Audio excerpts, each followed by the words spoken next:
Não são quaisquer joias, viu? Elas têm assinatura, inclusive, de uma das maiores joalherias do mundo, que é a Chopard, né?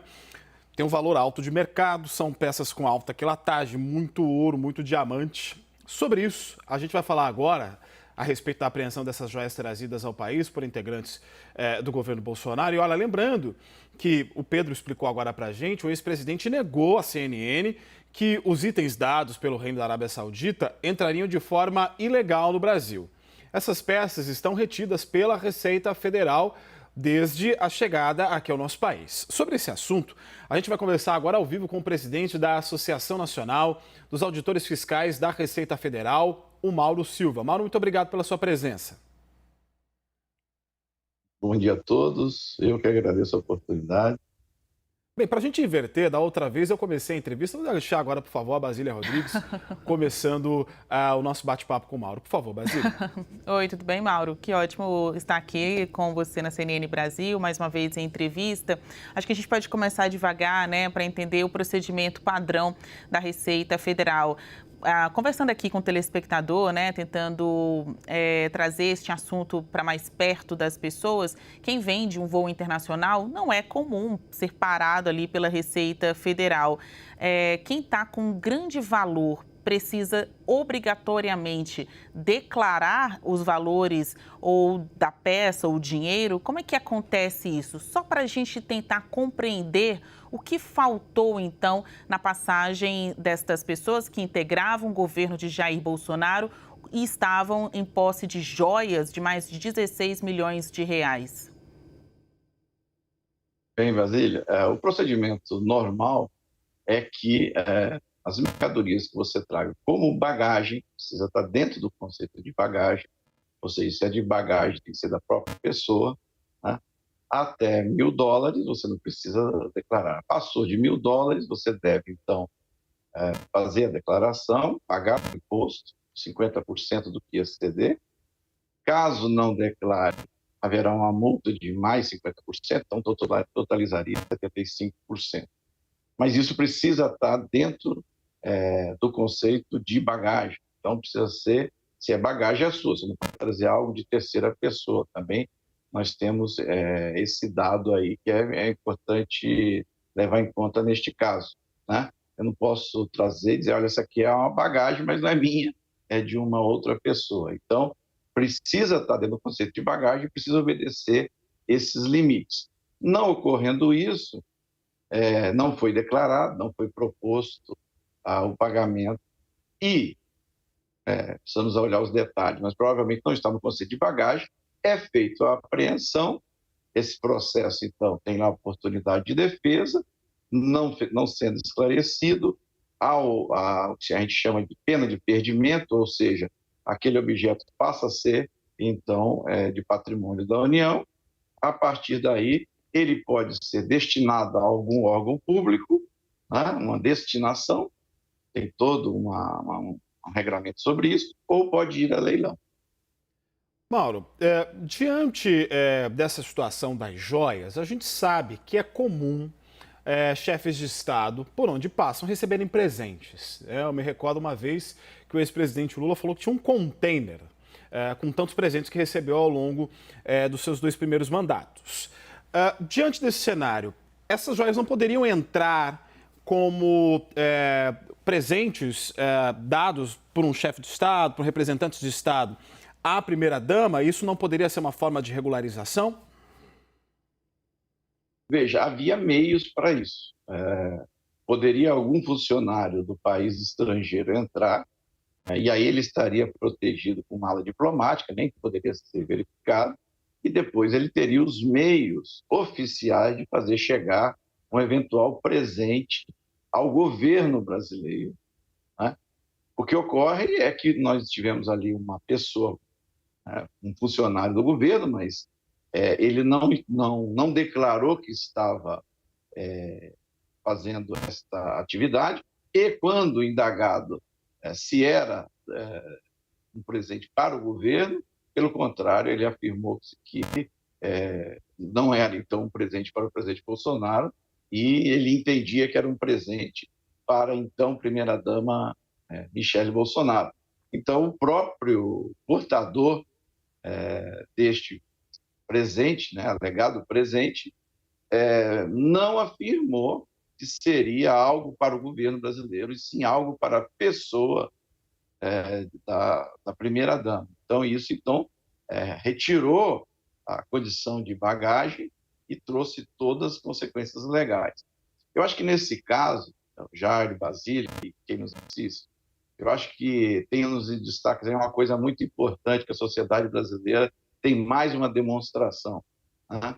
A Receita Federal, ela não é lavajatista, ela não é direitista, não é esquerdista.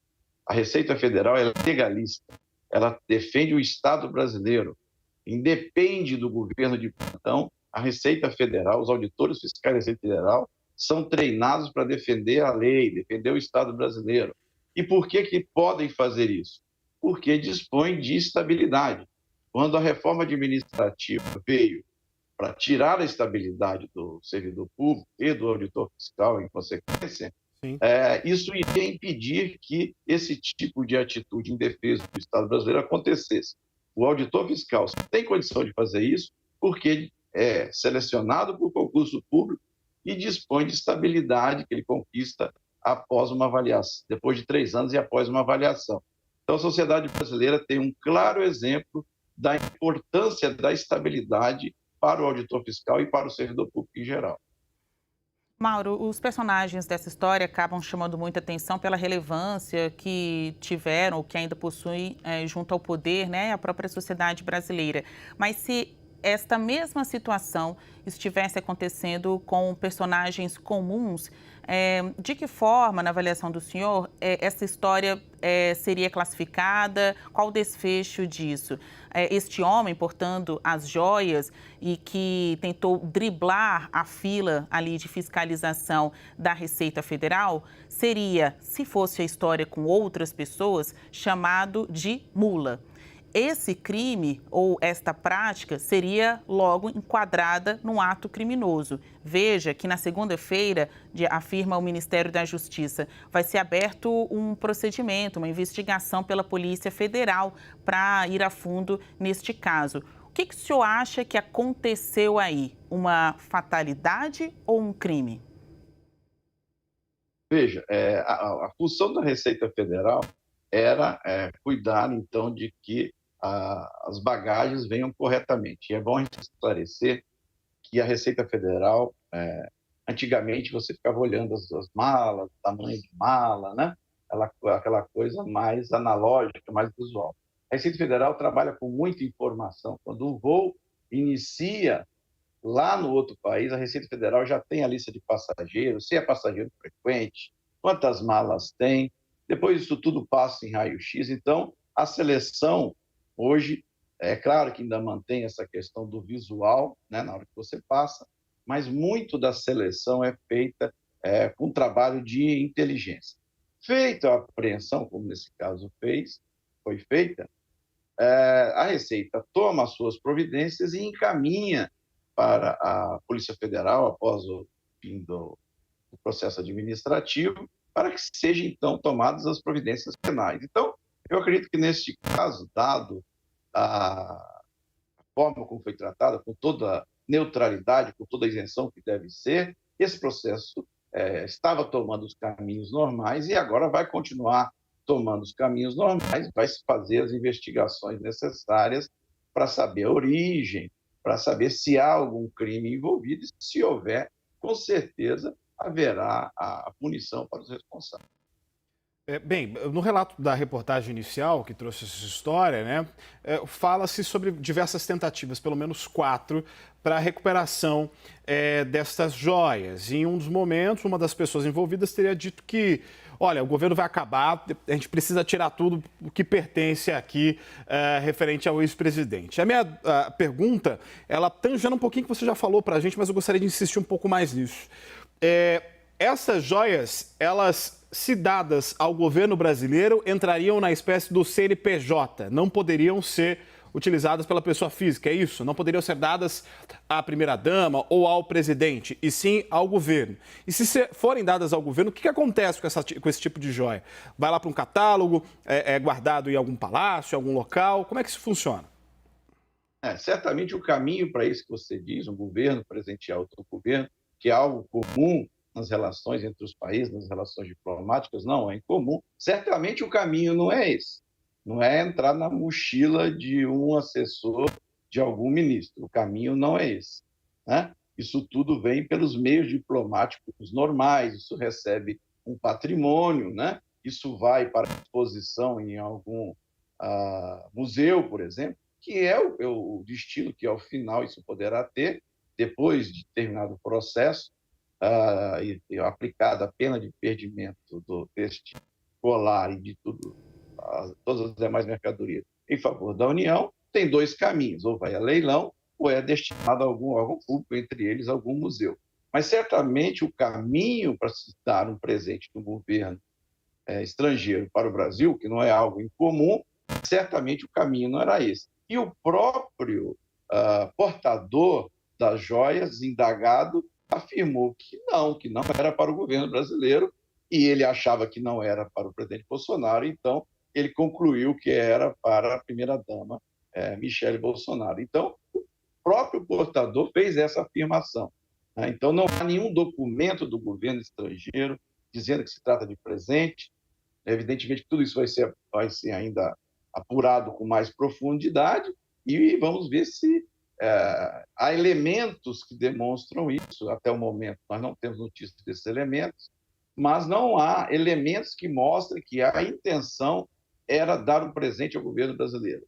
Os elementos que até agora foram apurados mostram que se pretendia dar um presente para a primeira-dama, e isso entrou, a maneira de ser feito isso foi ilegal, porque entrou como bagagem de uma pessoa, um bem pertencente a uma destinado do exterior para outra pessoa, e, portanto, não é bagagem, e daí houve apreensão. É uma mudança de versão, né? O tratamento dado a estas joias de início não foi de propriedade do governo brasileiro. Então, primeiramente, tentou-se até evitar a fiscalização, não haveria a declaração destes bens. Depois, quando descoberto, houve uma informação por parte desse funcionário do governo de que eram presentes para a primeira-dama. E aí, agora que o caso tornou-se público, né, houve já muito avanço, até na tentativa de reaver estas joias, há informações de que seriam para o acervo do governo brasileiro. A minha pergunta, Mauro, é onde estão, então, essas joias agora? Né? Elas são de quem, onde estão e quais são as chances delas serem vistas, né? Ou, de fato, anexadas ao patrimônio do governo brasileiro? Bem, há um procedimento, né? O passageiro, então, o assessor lá do ministro, ele tem um tempo para apresentar sua defesa, para explicar. Isso vai a um julgamento, né? Vai se olhar o termo que o auditor fez, por outro lado, a defesa feita pelo passageiro, vai ao julgamento. Não havendo explicações e enquadramento na lei, então, o que a gente chama de pena de perdimento. Então, o passageiro perde o bem e entra no patrimônio da União. A partir daí, há um conjunto de procedimentos para se definir a destinação deste material, que aí passa a pertencer à União, a partir do perdimento, né? Há situações, por exemplo, na crise de São Sebastião, que vários itens de perdimento foram destinados aos desabrigados, por exemplo, né? Há helicópteros que são apreendidos e perdidos pela União, que são doados para a polícia, e assim por diante. Então, há todo um processo para se determinar a destinação desse material, né? Uma das destinações, evidentemente, pode ser algum museu, por exemplo, para que fique exposto que esse bem. Agora, se acharmos que não deve ficar exposto, isso tudo vai ser, então, apurado, deve ser leiloado para arrecadar esse valor, para dar uma destinação social. O Brasil precisa tanto disso, por exemplo. Então, será feito um leilão. A Receita Federal regularmente faz esse tipo de leilão.